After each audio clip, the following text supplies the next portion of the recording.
Bom dia, meus amados irmãos, a graça e a paz do nosso bondoso Deus, o amor do nosso Senhor e Salvador Jesus Cristo esteja em cada um de nós hoje e sempre. Vamos ao estudo da nossa lição bíblica diária de hoje, terça-feira.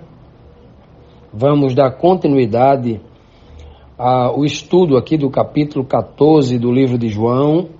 Ontem, na segunda-feira, na quarta pergunta, nós vimos quando Jesus Cristo disse que aquele que tem os meus mandamentos e os guarda, esse é o que me ama de verdade, né?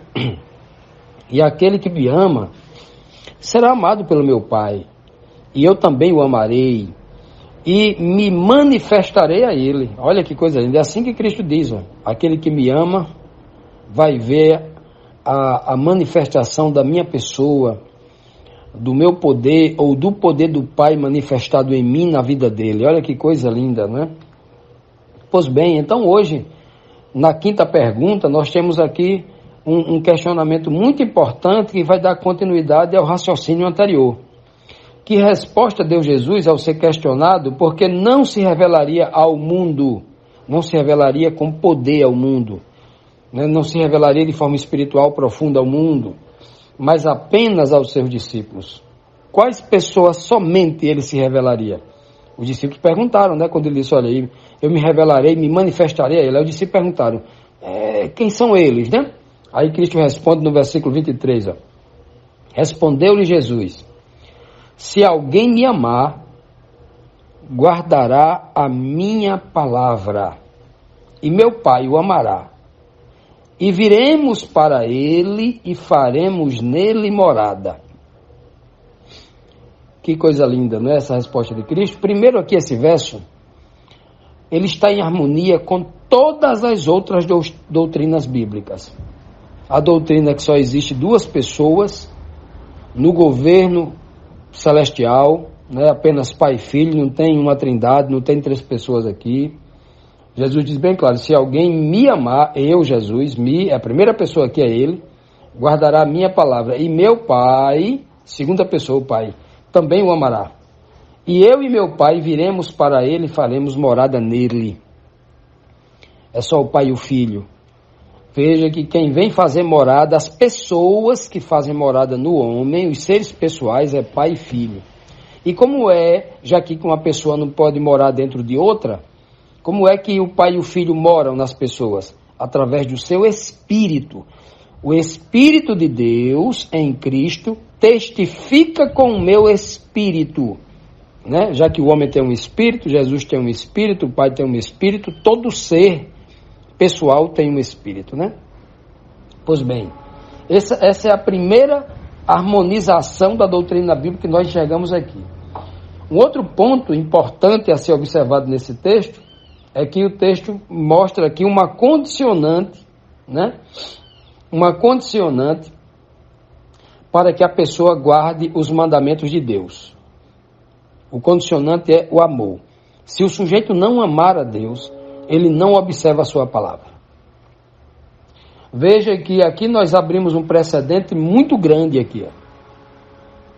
A igreja que não prega a palavra, a igreja que abre as portas no domingo à noite, pega gritaria, e é só gritaria, e é só festa, é só oba-oba, é só falsas promessas, e é dinheiro, todo culto é dinheiro. Olhe, você vai ser abençoado, dinheiro, bênção é dinheiro, o tempo todo dinheiro. Em nenhum momento eles abrem a boca para dizer que a bênção verdadeira, o tesouro verdadeiro é o conhecimento de Deus. Está lá em Colossenses 2, 2 e 3, o verdadeiro tesouro de Deus é o conhecimento da pessoa do Pai e da pessoa do Filho. Está lá em Colossenses 2, 2 e 3. As maiores bênçãos, ou melhor, as únicas bênçãos na Bíblia são as bênçãos espirituais. Qualquer prosperidade ou progresso, prosperidade no sentido de bens, financeiro, etc., ou progresso no sentido de uma carreira profissional, ou a pessoa progride na vida no sentido de ser um bom profissional, ser um perito naquilo que faz, né? Isso são consequências de uma sabedoria que vem ao homem por meio do Santo Espírito de Deus. São consequências. Nem todo progresso, nem toda a riqueza financeira é construída sobre as bênçãos de Deus. Agora, todo homem espiritual, tendo dinheiro ou não, tendo bens ou não, ele é poderoso, ele é rico da graça de Deus, rico do conhecimento, da coisa mais preciosa que há neste planeta. João Batista não tinha uma casa para morar, não tinha roupas boas, morava no deserto e vestia pele de camelo. E nem comia nos melhores restaurantes, comia gafanhoto e mel silvestre. Era o homem mais poderoso da face da terra. Então, pense bem, meus amados irmãos, como é importante entender esse texto. Então, quando você vê alguém que não ama a palavra de Deus, que não é da palavra de Deus, que não é do está escrito, primeira coisa é que ele vai falar a doutrina da igreja que ele pertence. Olha, eu não quero saber do que a Bíblia diz, eu quero saber do que meu pastor disse no púlpito. Esta pessoa está dizendo que não ama a Deus, não ama a verdade, não é da palavra, ela é do oba-oba, ela é uma religiosa, ela não é uma pessoa espiritual, porque ela não é da palavra. O texto é claro: se alguém me amar, guardará a minha palavra. Não é a palavra da igreja, não é o manual da igreja, não é o que o pastor disse no púlpito, não. É o que está escrito na palavra. E só dessa maneira, né? Olha só, meu pai o amará. Se ele amar o meu pai, se ele amar a palavra, se ele amar a verdade, se ele me amar, o meu pai também o amará e eu já amo ele também.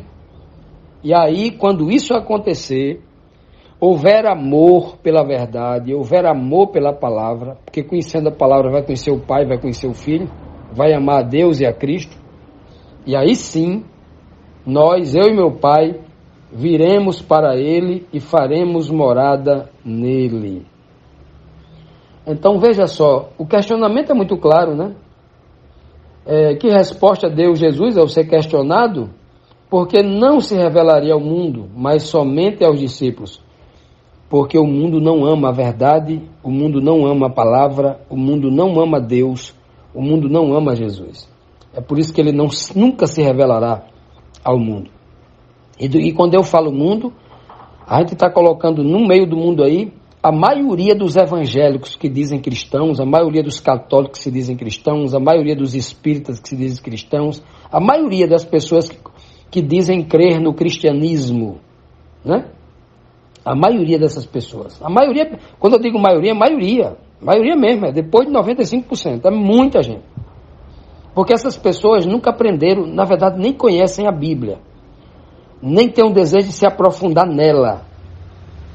Repetem o que os teólogos, que estão em desarmonia com a Bíblia, estão em plena harmonia com o código da sua igreja, com o credo da sua igreja, com o manual elaborado por homens da sua igreja, pensando numa prosperidade material do sistema religioso, da igreja empresa, né?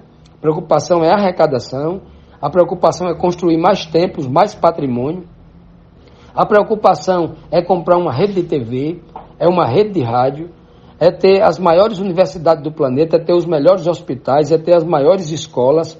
O desejo da religião é dominar. E quando ele tem todo esse aparato, né, aí ele domina sobre a opressão. Você só estuda na minha escola se for da minha igreja. E a minha escola é caro, tem que pagar caro a mensalidade. A minha universidade é caro, os meus hospitais são caros. Aí ele domina sobre as pessoas com esses recursos. E essa não é a religião.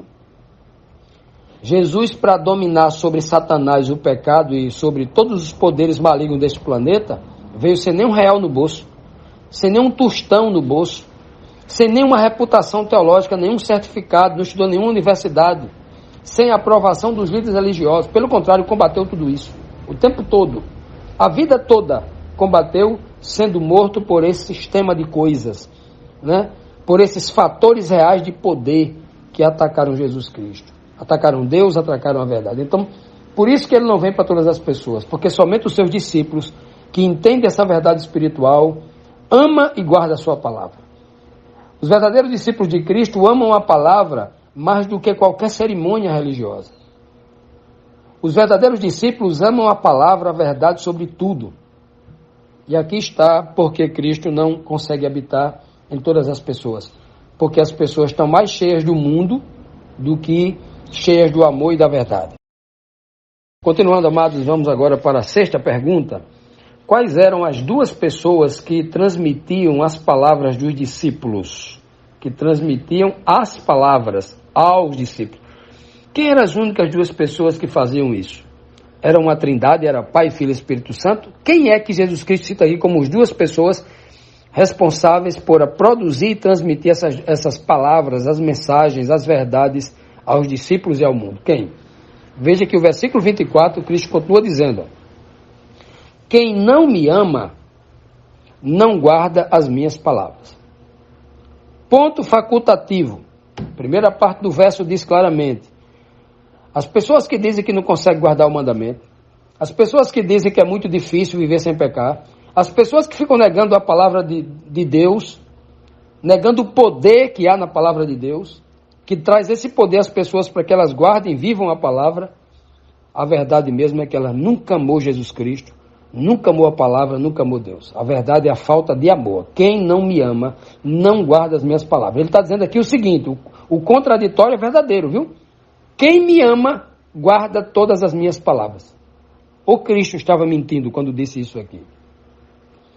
A continuidade do verso diz: ora, a palavra que estás ouvindo não é minha, mas do Pai que me enviou. Então veja que as únicas duas pessoas, aquele que é a origem de toda a mensagem, que é o Pai, aquele que produz a mensagem, aquele que dita a sua vontade através das palavras, é o Pai. E Cristo é a pessoa que transmite, que retransmite as palavras que ele está recebendo do Pai. As únicas duas pessoas que produz e que transmite a palavra à humanidade chama-se Pai e Filho. Deus o Pai e Jesus Cristo o Filho. Mais ninguém. É o que Cristo está dizendo aqui. No verso anterior ele disse: quem vem fazer morada em vocês é o Pai e eu. Paulo vai confirmar essas verdades com toda a clareza, né? Paulo diz assim, que nós somos o templo do Espírito Santo de Deus. É um Espírito que pertence a Deus, é um Espírito que está em Deus, ou seja, é a própria pessoa do Pai que habita em nós de forma espiritual. O Espírito de Deus. Paulo não diz: vós sois o templo do Deus Espírito. Vós sois o templo do Espírito Deus. Não diz isso não. Espírito de, uma propriedade de Deus o Pai. Isso é tão claro quanto qualquer mensagem no seu óbvio sentido. Infelizmente, a cauterização pela força do poder religioso, pela imposição da dominação da Igreja da Idade Média, as suas doutrinas que são vinho de Babilônia, né? Suas doutrinas que são engodo, são mentiras, são adulterações da palavra de Deus, dominou o coração das igrejas evangélicas que estão repetindo a mesma reza medieval, a mesma reza enganosa, a mesma falsa doutrina que inventaram fora da Bíblia. Leem uma coisa e deduzem outra. Abandona o óbvio sentido das quais as Escrituras é objetiva em ensinar. Na Bíblia inteira não há qualquer verso dizendo o Deus Espírito. O Espírito Deus, não tem não. Mas centenas de versos dizendo o Espírito de Deus, o Espírito de Deus, o Espírito de Jesus. Né? A Bíblia inteira ensinando isso. Então, portanto, Cristo, que neste capítulo promete um Espírito consolador à mente dos discípulos, é Ele quem consola. O Espírito que procede do Pai, o Espírito que tem origem no Pai, que é dado a Cristo, Cristo compartilha desse Espírito que Ele recebeu do Pai conosco. E essa é a forma de consolação. Uma consolação espiritual. Diferente da consolação que Ele estava fazendo agora, que era uma consolação presencial. Corpo físico, corpo carnal presente, né? Carne humana presente. Não. A consolação que aconteceria depois da sua ressurreição é que ele mesmo, Cristo, né, que recebeu o Espírito do Pai, portanto o Espírito do Pai nele, quando ele colocasse esse Espírito, batizasse os discípulos com o seu Espírito, aí dentro do homem não estaria só a presença do Espírito de Cristo, mas a presença do Espírito do Pai de quem Jesus já havia recebido o mesmo Espírito, porque o Espírito é um só. A Bíblia fala Espírito de Deus, Espírito de Cristo, mas o Espírito é um só. A fonte original de tudo é o Pai. Ok? Então, por isso que Cristo diz aqui no verso anterior, eu e meu Pai viremos para vós. Ele não diz, eu e o meu Pai e a terceira pessoa, o Espírito Santo, viremos morar em vós. É uma trindade que vem morar em vós. Não tem porque na Bíblia não tem em lugar nenhum o termo o Espírito do Espírito Santo. Não tem isso na Bíblia. Isso é um problema insolúvel para a teologia moderna e a teologia medieval e moderna, que inventou uma terceira pessoa da Trindade. É um problema insolúvel. Cadê o Espírito do Espírito Santo? Para aqueles que examinam as Escrituras com todo cuidado, para aqueles que têm compromisso com a verdade, jamais vai deixar passar questionamentos profundos como esse, porque a Bíblia faz questão de revelar. Quantos versos Jesus Cristo escreveu que é só Ele e o Pai na Bíblia? Quantos? 200, centenas de versos.